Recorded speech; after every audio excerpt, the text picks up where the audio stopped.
झूठ क्यों बोला?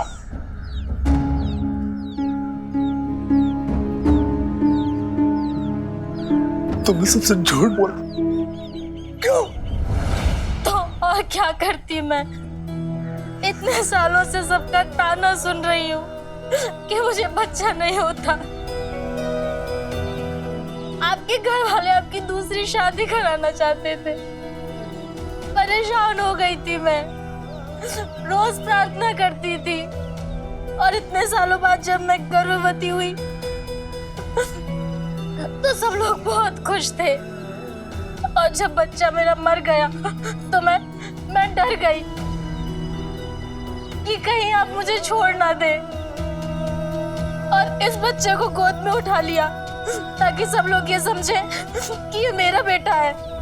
तुमने जो किया वो बहुत बड़ा गुनाह है, और तुम पति होने के नाते तुम्हारा ये फर्ज था कि अपनी पत्नी को आश्वस्त करो कि चाहे कुछ भी हो जाए तुम अपनी पत्नी को नहीं छोड़ोगे, हमेशा उसका साथ दोगे। लेकिन तुमने ऐसा नहीं किया। अगर ऐसा करते तो शायद ये ऐसा पाप करने की हिम्मत कभी नहीं कर पाती। ये जानती कि मैं इसे कितना प्यार करता हूँ। कभी जाहिर किया? नहीं साहिब, जाहिर तो नहीं किया, पर ये मेरी पत्नी है, इसे मालूम होना चाहिए। शब्दों में बहुत ताकत होती है। एक दूसरे के प्रति अपनी भावनाएं व्यक्त किया करो, क्योंकि यही सुखी दाम्पत्य का मूल है। जहां पति पत्नी के बीच स्पष्टता नहीं होती वहां भ्रम उत्पन्न होता है। और दिल की बात दिल में रखना, इससे कोई लाभ भी तो नहीं।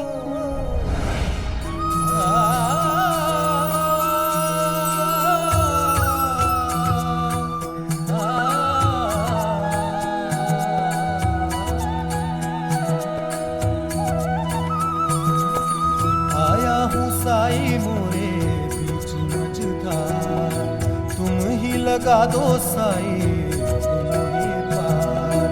थाम ले हाथ में साई मोरी पतवार, मोरे साई मोरे दाता तुम ही हो मोरे तारणहार। परम ज्ञान का भर दे अंजन, अलख निरंजन साई राम। अज्ञान तिमिर से ये लो, घिरा भय, ये तुम्हारा बेटा है। ज्योति शुभंकर साई राम। ओम साई ओम साई ओम साई ओम साई ओम साई ओम साई ओम माफ कर देना मुझे बहन, साई ओम उससे बहुत बड़ी गलती हो गई। साई ओम साई ओम साई ओम। साई, आपके निर्णय करने का तरीका भी आपके इलाज की तरह ही है, अद्भुत और विचित्र। ओ जब कठिनाई छाई तू ही याद आया, भटके राही को तूने रास्ता दिखाया। तूने भक्तों का बेड़ा पार लगाया, तेरी महिमा मेरे साई कौन जान पाया। ओम साई ओम साई ओम साई ओम साई ओम साई ओम साई ओम।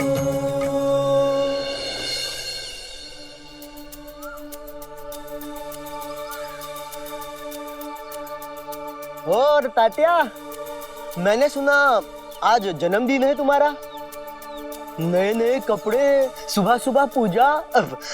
जन्मदिन की हार्दिक शुभकामनाएं। हाँ, तब तो इसमें जरूर मिठाई होगी ना? हमें नहीं खिलाओगे? ये मेरे दोस्तों और अध्यापक जी के लिए है। मैंने सुना है साईं अपने भक्तों को प्रेम करना सिखाता है, भेदभाव नहीं रखता। लगता है मैंने ही कुछ गलत सुना है। जाओ जाओ, तुम जाओ। आप लोगों ने गलत नहीं सुना है।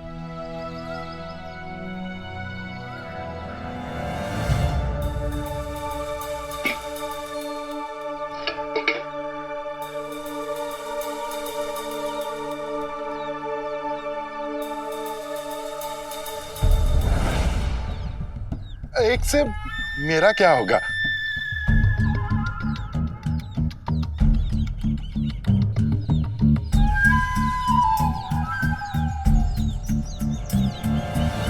जन्मदिन की शुभकामनाएं।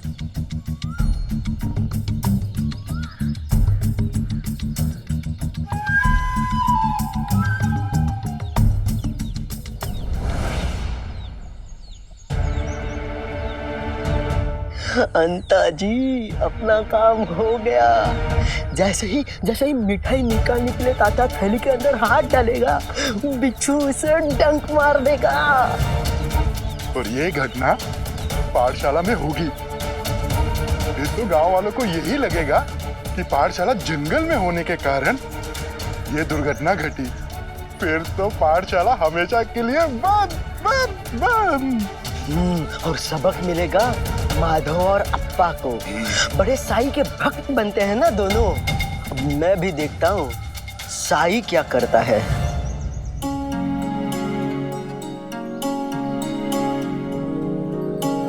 प्रणाम गुरुजी। आओ तात्या, हमने बस शुरू ही किया है। गुरुजी, आज मेरा जन्मदिन है, मुझे आशीर्वाद दीजिए। जीते रहो। मैं सबके लिए मिठाई लाया हूँ। काम हो गया सरकार। तात्या अब तक बिच्छू लेके पाठशाला पहुंच चुका होगा।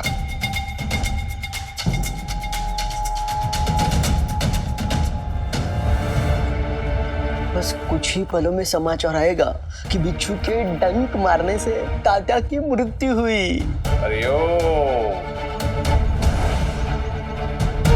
मुझे मेरे दोस्त को बचाना होगा।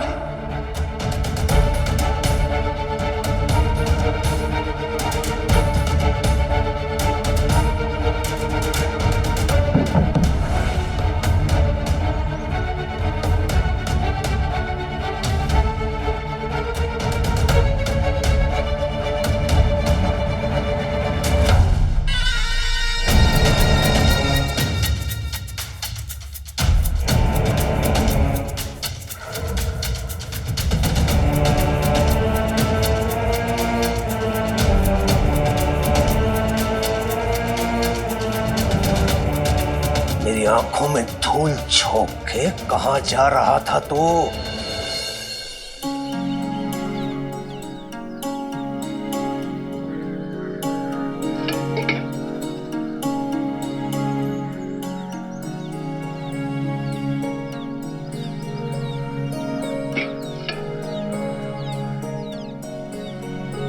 खुश रहो।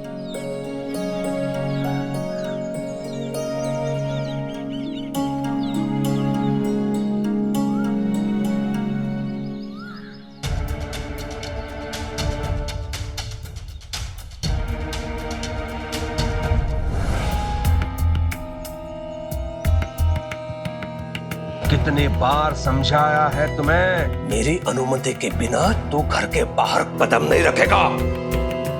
क्या हो गया? समझा दे अपने लाडले को। भविष्य में मेरी बातें चुप चुप कर ये ना सुने। हरिओम, जाओ जाओ अपने कमरे में जाओ।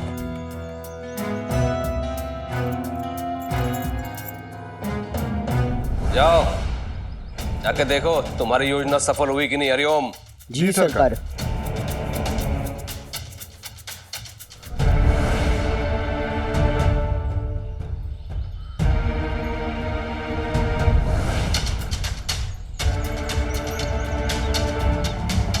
चंपा!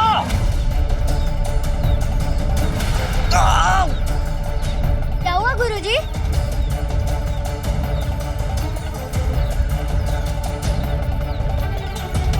बिच्छू ने गुरुजी को काट लिया।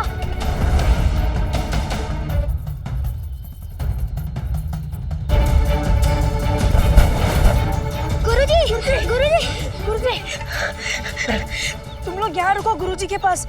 मैं और तात्या गांव से किसी को लेकर आते हैं। हाँ। चलो तात्या।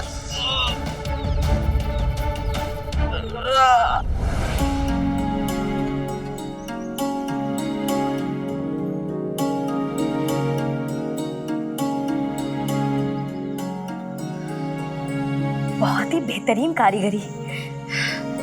मुझे अंदाजा नहीं था भामा कि तुम्हारा हाथ इतना बढ़िया होगा।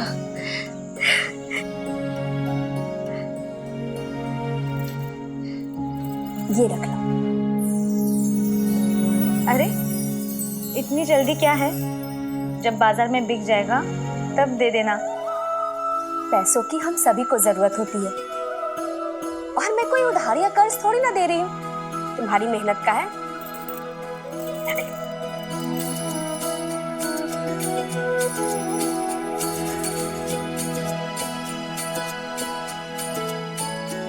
अच्छा चलती हूँ।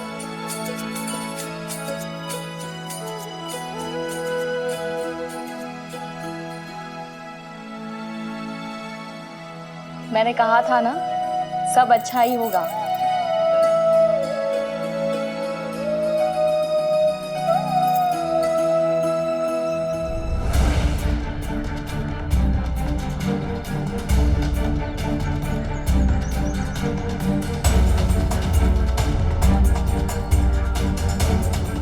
बिच्छू, वो बिच्छू ने अध्यापक जी को काट लिया।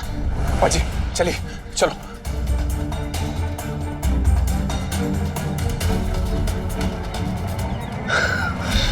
शुभ समाचार शीघ्र ही मिल गया। बच्चा ना सही, उनका अध्यापक ही सही। एक तीर दो शिकार। वो कैसे बनता जी? माधव गया तो पाठशाला बंद, फिर बच्चों से अपना बदला भी पूरा हो जाएगा और कुलकर्णी सरकार के विरुद्ध जाने का माधव को दंड भी मिल गया। जानती हैं, मुझे सबसे ज्यादा खुशी किस बात की है? मैं अब अपना पत्नी का धर्म निभा रही हूँ। उनकी जिम्मेदारियों को उनके साथ बांट सकती हूँ। अध्यापक जी को बिच्छू ने काट लिया है।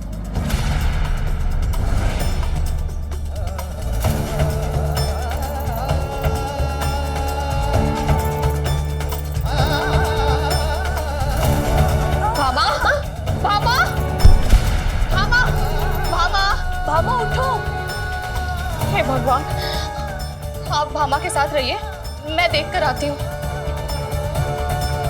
साईं, दोनों की रक्षा करना।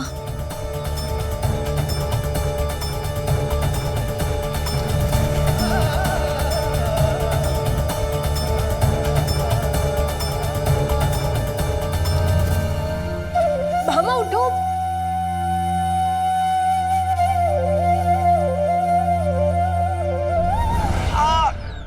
माधव, माधव, माधव, मुझे साई के पास ले चलो। हाँ, मुझे साई के पास ले चलो। तुम्हें साई के पास ही लेके जाएंगे। आराम से चलो, आराम से। बच्चों अपने अपने घर चले जाओ। आराम से माधव।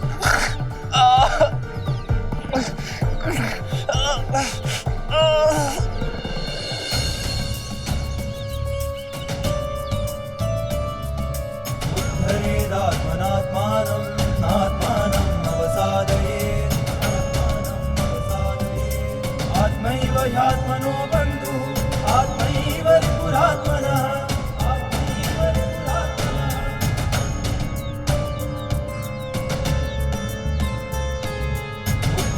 उद्धरेदात्मनात्मानं नात्मानं अवसादयेत् आत्मैव ह्यात्मनो बंधु आत्मैव रिपुरात्मनः। खुश रहो। सब ठीक तो है ना? ये कौन है? इन्हें पहले तो कभी नहीं देखा शिरडी में। ये संत देवीदास है, शिरडी में ही निवास है इनका। तुम इन्हें इसलिए नहीं जानती क्योंकि हमारी शादी से कुछ साल पहले ही ये देश भ्रमण के लिए गए थे। चारों धाम की यात्रा कर चुके हैं, अभी अभी काशी से लौटकर आ रहे हैं।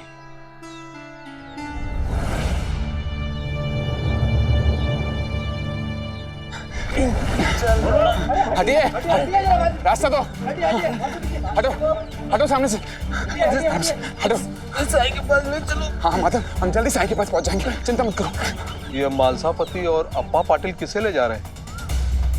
क्या हुआ है उसे? वो माधव है, लगता है उसे कुछ हो गया है, इसलिए साईं के पास जा रहे होंगे इलाज के लिए। साईं? लेकिन वैद्य तो कुलकर्णी है। हाँ, लेकिन साईं भी इलाज करता है। वो जो गांव के आखिरी छोर पर खंडर है ना, वहां रहता है वो। बैरागी है वो,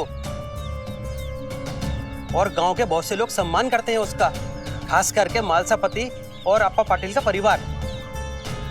हाँ गुरुजी, कल कुलकर्णी सरकार भी उस साईं की चर्चा कर रहे थे।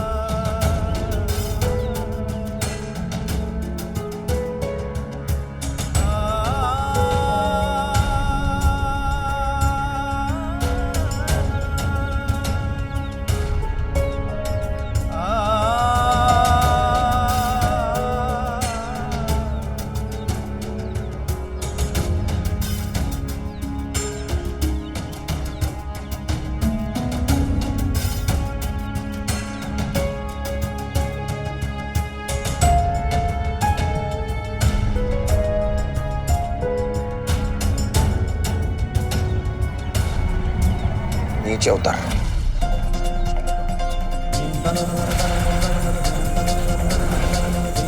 उतर नीचे।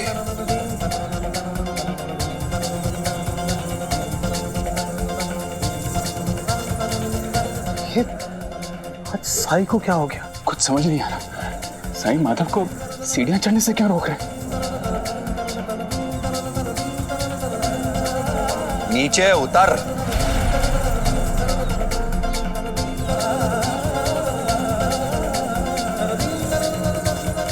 आप मुझे नहीं बचाएंगे तो कौन बचाएगा मुझे?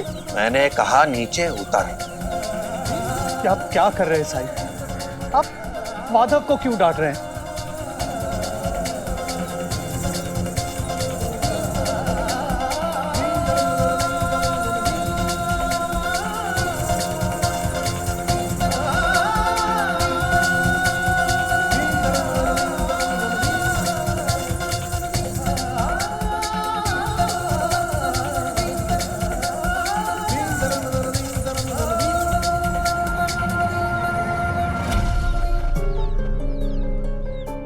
मैं तो बिच्छू के जहर से बात कर रहा हूं।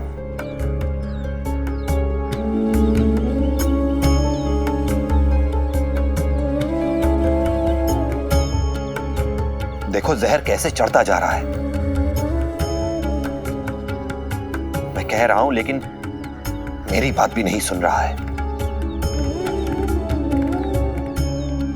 तो डांटना तो पड़ेगा ना।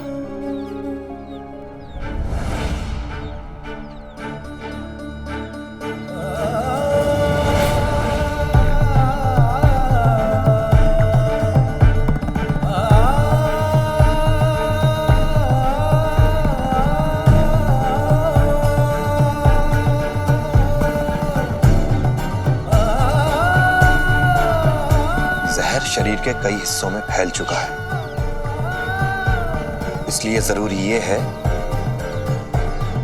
कि माधव को आज सारी रात खड़ा रखा जाए, तभी जहर को बेअसर किया जा सकता है। आज की रात सिर्फ माधव के लिए ही नहीं, हम सब के लिए परीक्षा की रात सिद्ध होने वाली है।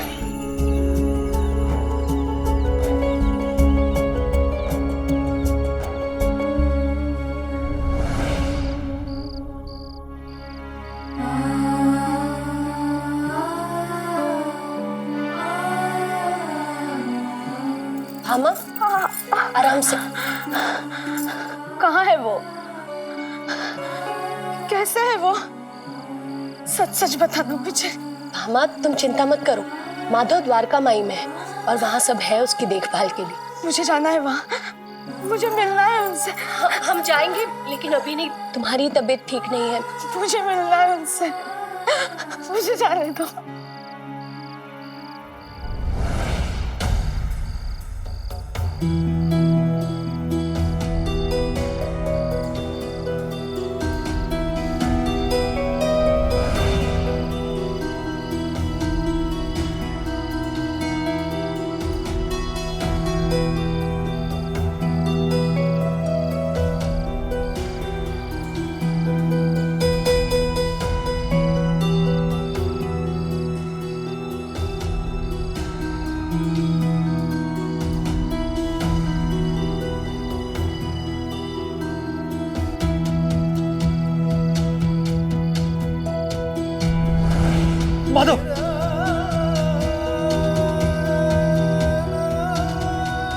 रात भर खड़ा रहना होगा।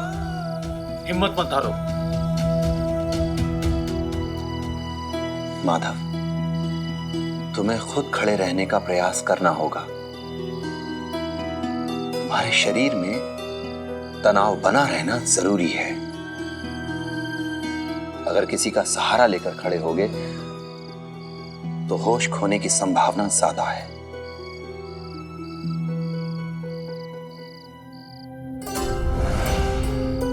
क्या हुआ इन्हें? साईं, कुछ करिए साईं, इन्हें बचाइए साईं।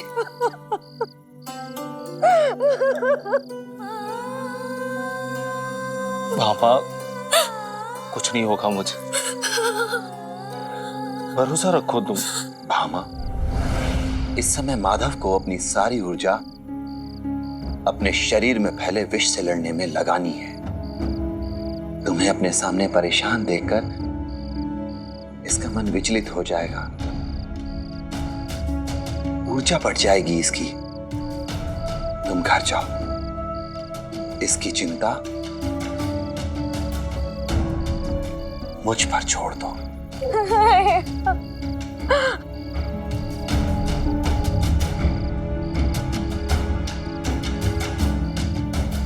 भामा, चलो। नहीं, कुछ नहीं होगा माधव को, चलो। चलो भामा, चलो।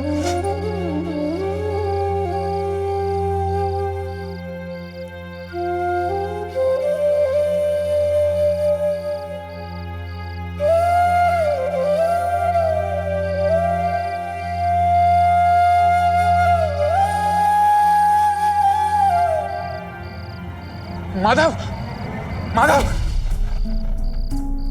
माधव, तुम्हें खड़े रहना है। आंखें खोलो माधव, आंखें खोलो। से खड़ा नहीं हुआ जा रहा है। थक गया हूं मैं। थोड़ी देर मुझे बैठ ले दो, थोड़ी देर। नहीं माधव, नहीं, मुझे कोई कपड़ा ला के दो, जल्दी।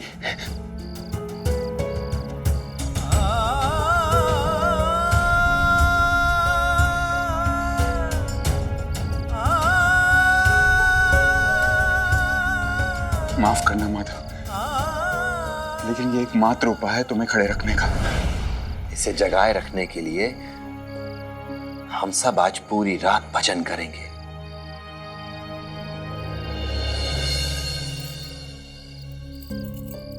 पूरी रात भजन करते रहेंगे सब। आज की रात अध्यापक जी पे बड़ी संकट की रात है। अगर आज की रात उन्होंने सही सलामत पार कर ली तो उनके बचने की संभावना है, नहीं तो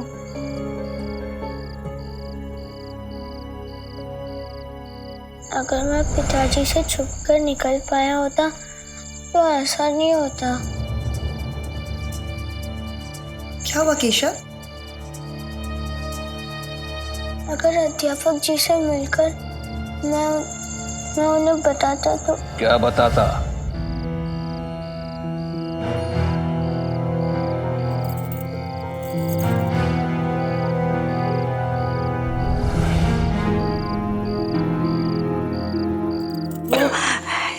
ईश्वर, माधव की रक्षा करना, नहीं तो भामा का क्या होगा।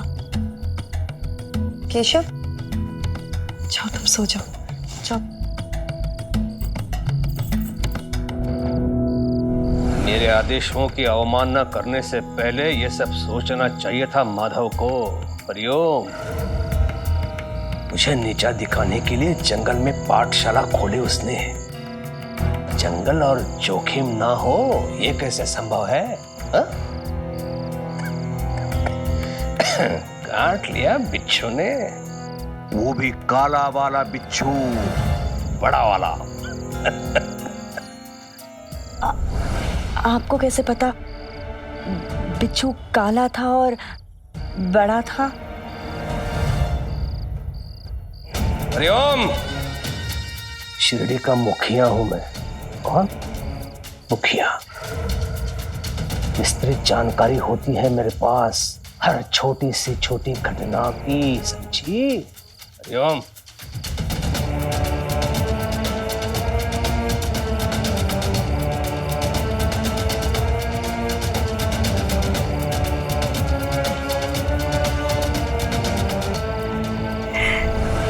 हे ईश्वर, माधव को बचा लीजिए। मेरे पति को इतने बड़े पाप से बचा लीजिए प्रभु। राम कृष्ण हरि, राम कृष्ण हरि, राम कृष्ण हरि।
अब ये कैसे है साई?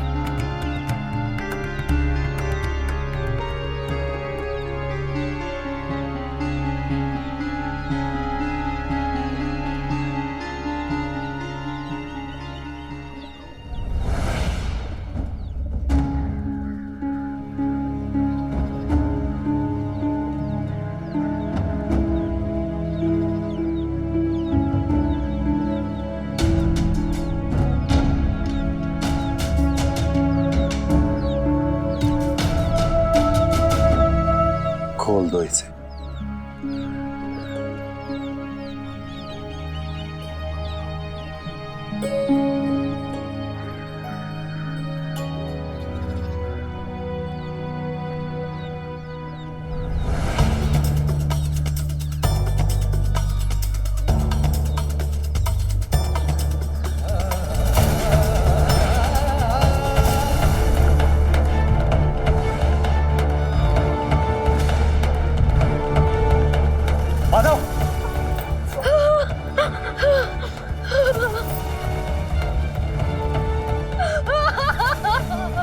साई कुछ करिए साई, साई आपके भरोसे छोड़ा था।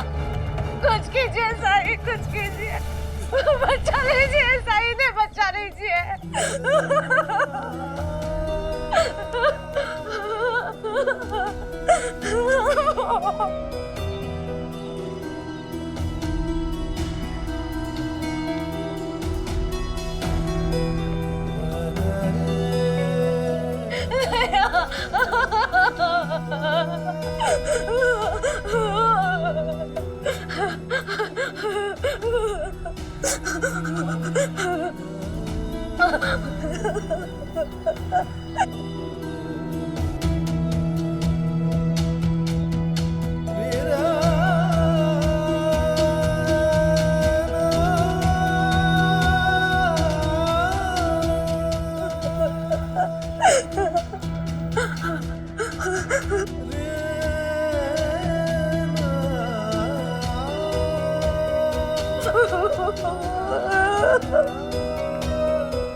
भामा, संभालो अपने आप को, कुछ नहीं होगा माधव को।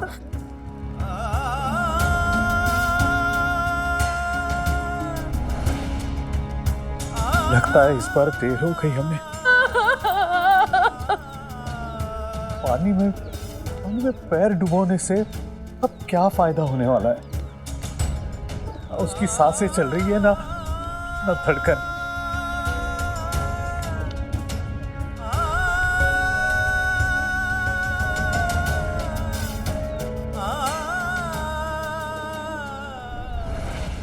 जहर अब शरीर से पूरी तरह निकल चुका है। पानी ने शरीर में फैले पूरे विष को खींच लिया है।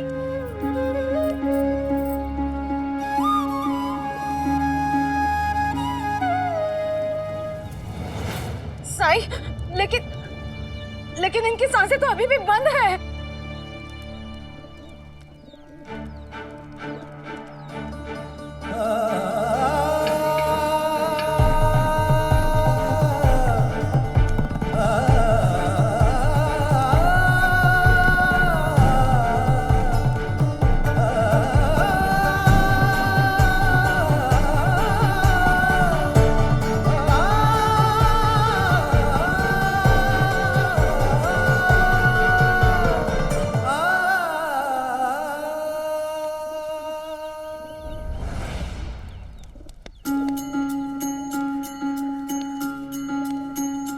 ओ जीवन डगर कभी जो कठिन हो जाए, मन विचलित हो और कोई मार्ग न पाए, अंधियारे की गहरी रात जो आए, हिम्मत टूटे और कुछ भी समझ न आए, तू श्रद्धा पथ पे सबूरी धर के बिना डिगे बस चलता जा, तू श्रद्धा पथ पे सबूरी धर के बिना डिगे बस चलता जा, श्रद्धा भक्ति धीर तुझे उस पार लगाए, तेरा संयम और विश्वास तुझे राह दिखाए। ओम साई ओम साई ओम साई ओम साई ओम साई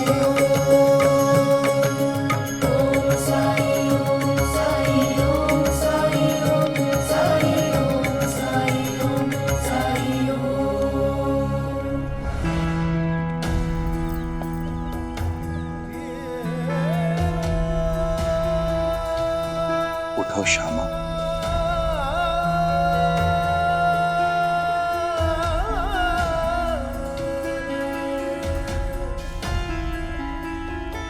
श्यामा उठो।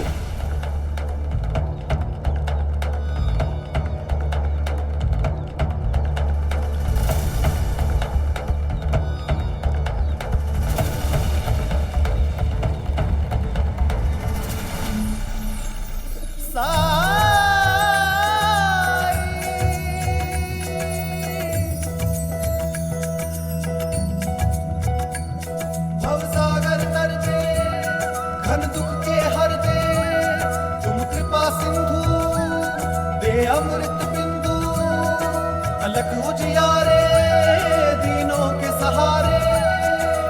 ओम साई ओम साई ओम साई ओम साई ओम साई ओम साई ओम साई ओम साई ओम साई ओम साई ओम साई ओम। ऊदी मलने से पहले शरीर से जहर का निकलना जरूरी था। ये तुम्हारा नया जीवन है, इसलिए नया नाम भी दे रहा हूं, श्यामा।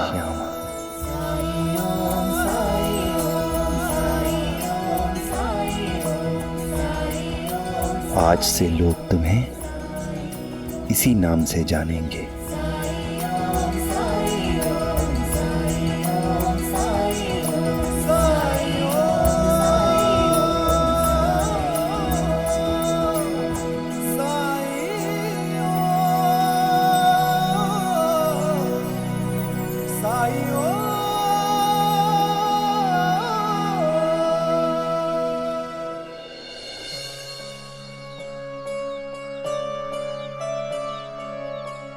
पहले लोग सुबह सुबह मुझसे आशीर्वाद लेने आते थे, उसके बाद अपना काम शुरू करते थे।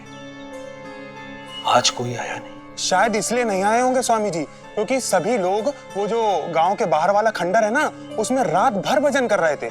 अब किस लिए भजन कर रहे थे ये मैं नहीं जानता।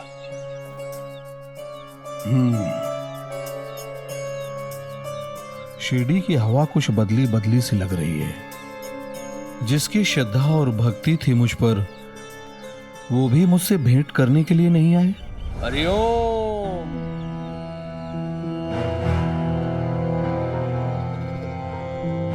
उनकी बुद्धि को भ्रष्ट किया है किसी ने देवीदास जी,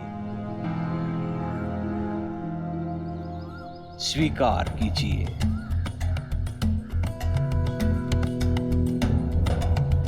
प्रणाम।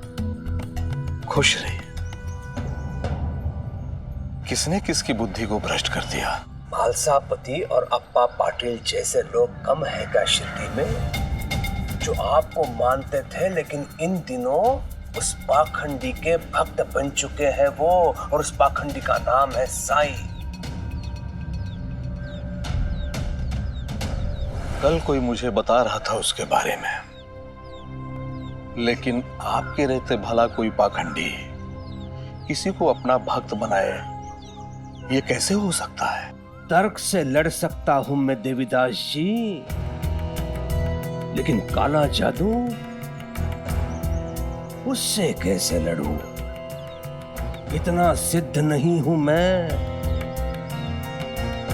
न जाने उसने कैसे सम्मोहन शक्ति का प्रयोग किया है लोगों पर। स्वयं को साधु कहता है, साधु, और लोग मान भी जाते हैं। कफनी पहनने से, भिक्षा मांगने से कोई साधु बनता है क्या देवीदास जी? आप ही बताइए। और तो और लोगों का उपचार करता है, पता है कैसे? राख से। कहता है किसी भी औषधि से शक्तिशाली है उसकी उदी।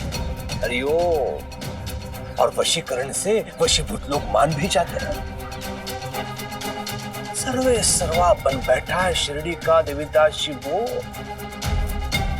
आप ही है जो सबके समक्ष उसके पाखंड का भांडा फोड़ कर सकते हैं। हरिओम। अगर वो सच में पाखंडी है तो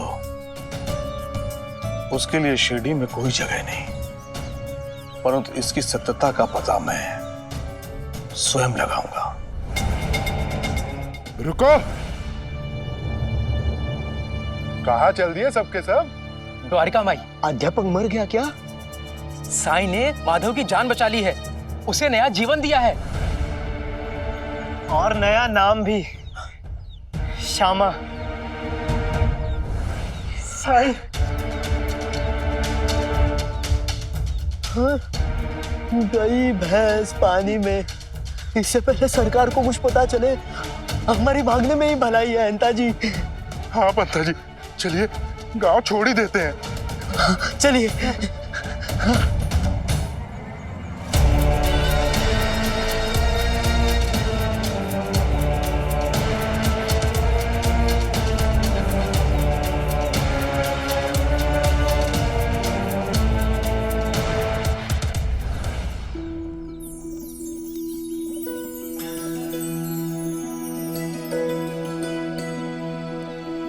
मैं भी पूरी रात सोई नहीं अध्यापक जी, आपके लिए प्रार्थना कर रही थी भगवान से।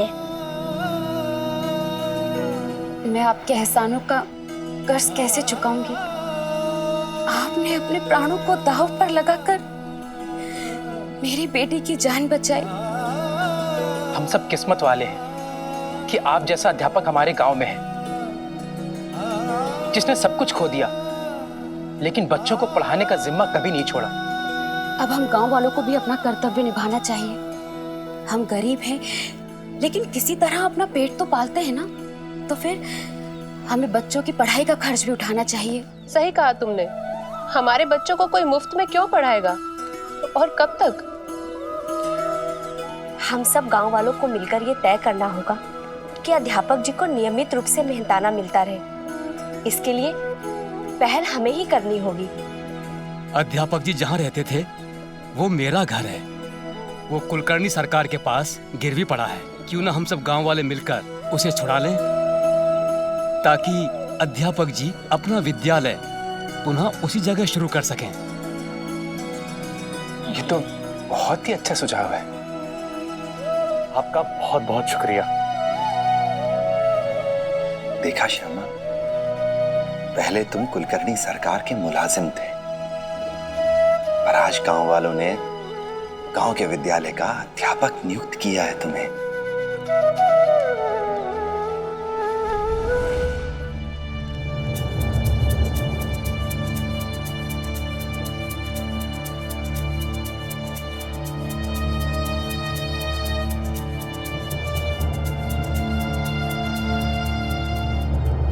स्वामी जी विश्राम कर रहे हैं। आने दो उन्हें।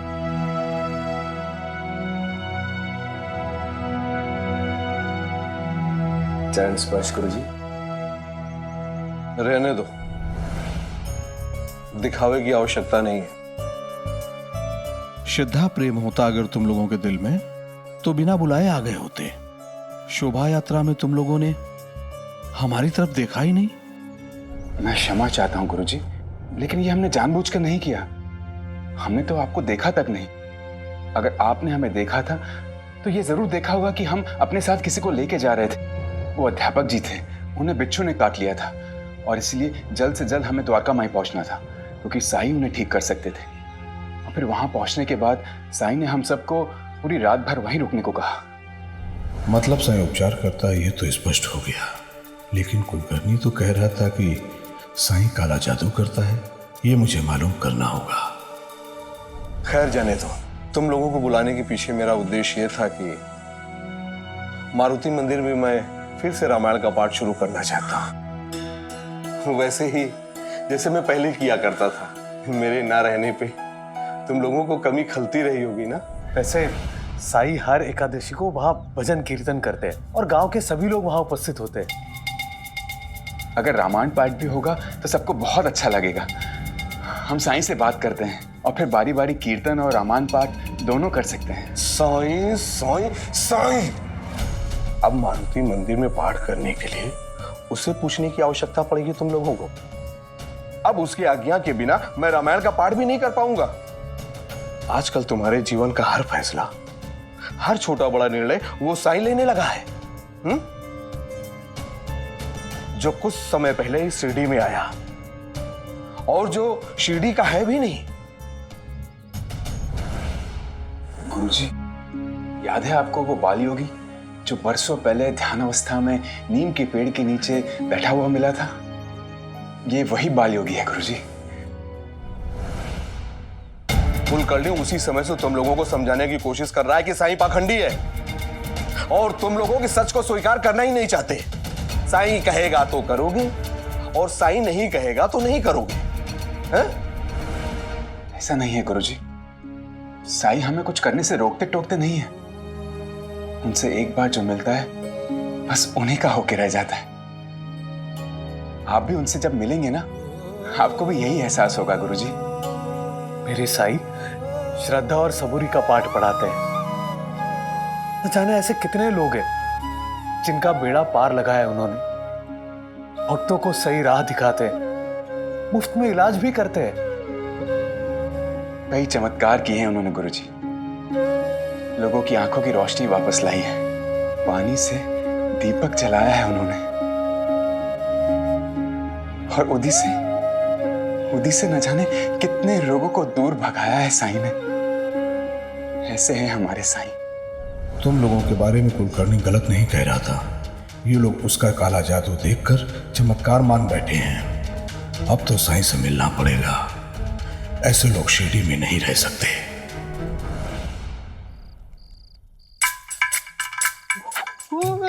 सरकार, दोपहर से तरह तरह के दंड भुगत चुके हैं हम। अब ये क्यों? वो इसलिए कि तुम्हारी सजा अभी शुरू भी नहीं हुई है। उसने हमारी गलती क्या अच्छी होता है? वो बिच्छू ने उसे अच्छे से नहीं काटा तो यही यही चूक हुई बिच्छू से, इसलिए बिच्छू को अभ्यास की आवश्यकता है। हरिओम, जिनकी कोई उपयोगिता नहीं, उन्हें पोषित करने से क्या लाभ?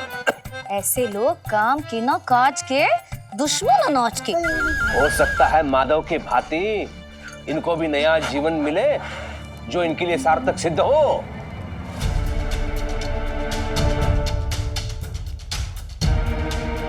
बिच्छू, ये क्या हो रहा है? क्यों आ गई बाहर केशव को लेकर? हाँ? मैंने मना किया है ना इसे बाहर आने के लिए। वो मैं केशव को ग्रह तारों के बारे में पढ़ा रही थी, वही दिखाने के लिए मैं बाहर लेकर। अरे अंदर ग्रह तारे दिखा रही है, कोई आवश्यकता नहीं है, जाओ।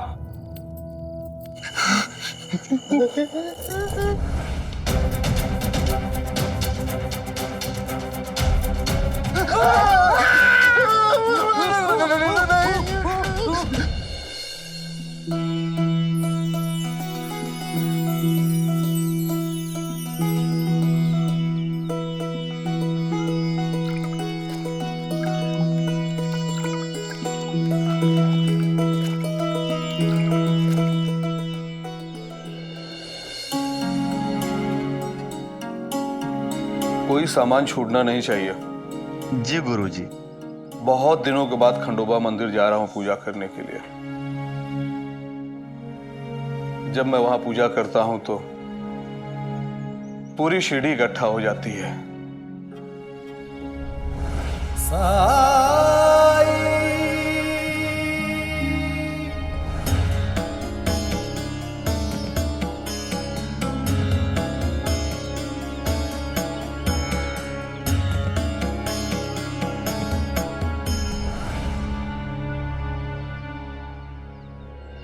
आप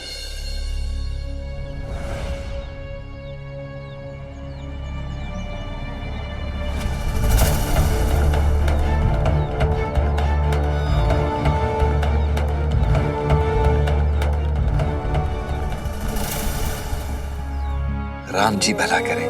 सोचा नहीं था सुबह सुबह आपके दर्शन हो जाएंगे। लगता है आज मेरा काम हो जाएगा।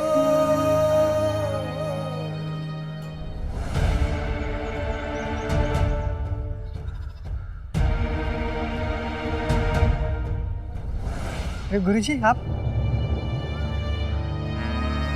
प्रणाम गुरुजी।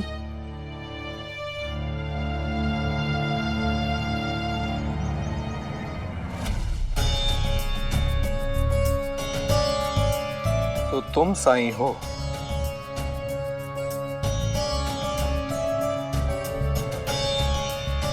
सुना है कि ये शिरडी वाले तुम्हें भगवान का दूत और अपना मसीहा मानते हैं। बहुत अच्छा है। मुझे भी तुमसे कुछ बात करनी थी, लेकिन अभी मेरे पूजा का समय है।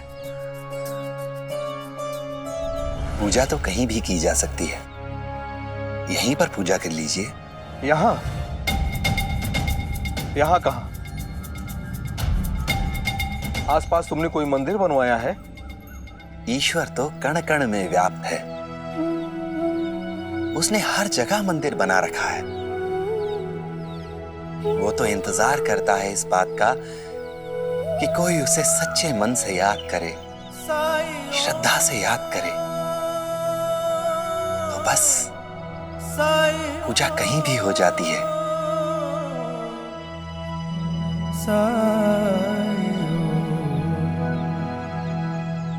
सिद्धांत अच्छा है,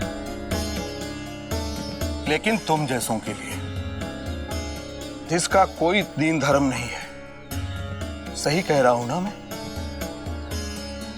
हिंदू हो भी या नहीं, ये कोई नहीं जानता। कहां से आए हो, कौन हो तुम? लेकिन मैं देशस्थ ब्राह्मण हूं। शास्त्रों में पूजन की जो विधि बताई गई है, उसी के अनुसार मैं पूजन करता हूं। क्या शास्त्रों में ऐसी किसी जगह के बारे में लिखा है जहां भगवान ना हो? ऐसा नहीं लिखा है। तो इसका मतलब ये हुआ कि भगवान हर जगह है, और जहां भगवान का वास होता है वो जगह मंदिर है। वहां जहां आप खड़े हैं, यहां जहां मैं खड़ा हूं, हर जगह मंदिर है। इसलिए पूजा किसी भी स्थान पर की जा सकती है, ना धर्म ना जाति। इसके लिए किसी की जरूरत नहीं। तो तुम ये कह रहे हो कि ब्राह्मण का होना और उसके ज्ञान का होना महत्वहीन है? जिस तरह से सदियों से पूजा पाठ यज्ञ हवन होते रहे हैं, उनका कोई औचित्य नहीं है, क्योंकि तुम्हारे अनुसार शुद्ध मन से भगवान को याद कर लो तो पूजा हो जाती है? तो तुम्हारे अनुसार किसी को पूजा पाठ के लिए ब्राह्मण के ज्ञान की आवश्यकता नहीं है। मनुष्य तो इंसान के रूप में जन्म लेता है, या तो वो नर होता है या नारी। वो जिस घर में जन्म लेता है उसी के अनुसार उसका धर्म निर्धारित कर दिया जाता है। ये ईश्वर का नहीं, इस समाज का बनाया नियम है। समाज की संरचना के अनुसार काम करने वालों को 4 वर्ग में विभाजित किया गया था, परंतु मनुष्य ने अपने स्वार्थ के लिए उसे ऊंच और नीच का आधार बना लिया। लेकिन उच्च जाति में पैदा होने वाला कोई व्यक्ति यदि नीच कर्म करे तो उसे नीच ही कहेंगे लोग, और यदि नीची जाति में पैदा होने वाला कोई व्यक्ति उच्च कर्म करे, श्रेष्ठ कर्म करे, तो लोग उसे संत कहते हैं, सज्जन कहते हैं उसे। अर्थात मनुष्य का कर्म ही उसकी जाति निर्धारित करता है।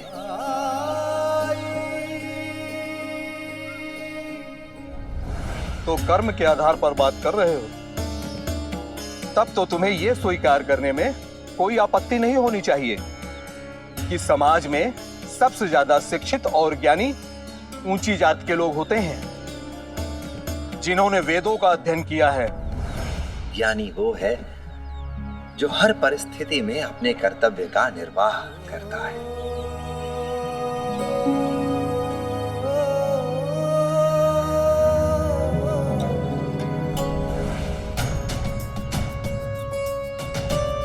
सारे विषयों पर तुम्हारे विचार अद्वितीय हैं।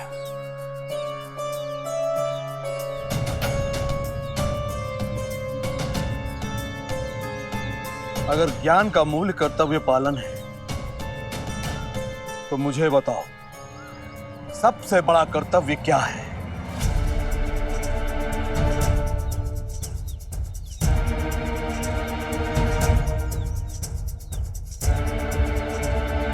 सेवा। ओम साई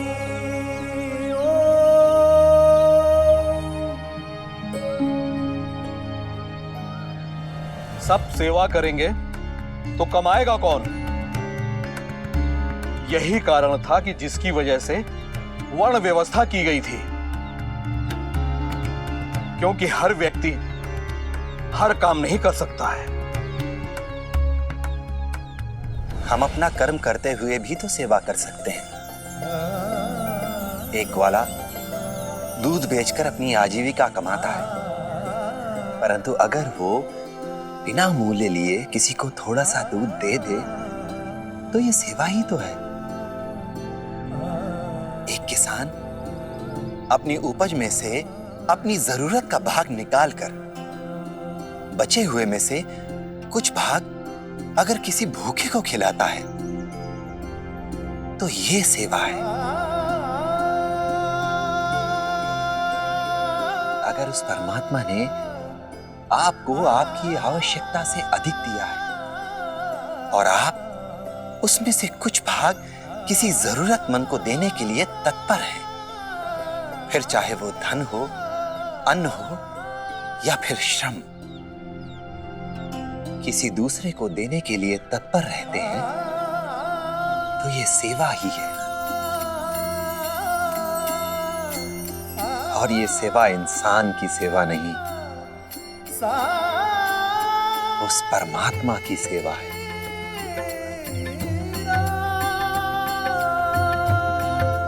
यदि सब ऐसा करने लगे तो किसी को मंदिर जाने की आवश्यकता नहीं है। कोई भगवान का पूजन ही नहीं करेगा, कोई धार्मिक पुस्तकों को नहीं पढ़ेगा, लोग धर्म को भूल जाएंगे और नास्तिक लोगों की भरमार हो जाएगी। और भगवान को ना मानने से बड़ा कोई पाप नहीं है। आपने कहा नास्तिक सबसे बड़े पापी हैं, परंतु क्यों? उसे भी तो उस भगवान ने ही बनाया है। सच तो यह है कि अक्सर हमें नास्तिक की आवश्यकता होती है, क्योंकि वो हमें सच का आईना दिखाते हैं। लोग अक्सर पूजा स्थलों पर जाते हैं, दान दक्षिणा देते हैं, सेवा करते हैं ताकि उनका आराध्य प्रसन्न हो, उनकी मनोकामना पूरी हो। अक्सर ये दान भूखे व्यक्ति को खिलाने के काम आता भी है। परंतु सोचो, जब ये दान एक नास्तिक करता है तो वो निस्वार्थ भाव से करता है। वो ये दान अपने आराध्य को प्रसन्न करने के लिए नहीं करता, अपनी मनोकामना के पूरे होने के लिए नहीं करता। सोचो, जब ये दान निस्वार्थ भाव से किया जा रहा है तो ये दान सबसे बड़ा दान है या नहीं? अद्भुत।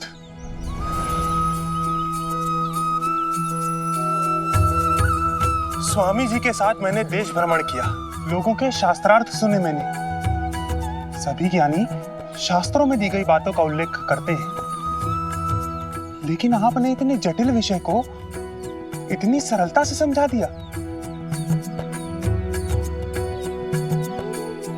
साईं, बचपन में मैंने घर त्याग दिया, पढ़ा लिखा नहीं, ज्ञान नहीं, बस एक इच्छा है भगवान को देखने की। मैंने अपने स्वामी जी की सेवा की, पूजा पाठ यज्ञ हर कर्म कांड में उनका सहयोगी रहा, लेकिन आज तक मुझे ईश्वर के दर्शन नहीं हुए।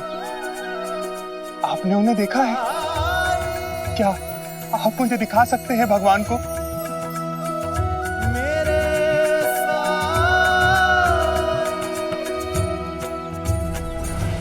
ऐसे और भी मजेदार वीडियो के लिए हमारे चैनल को लाइक, शेयर और सब्सक्राइब करें।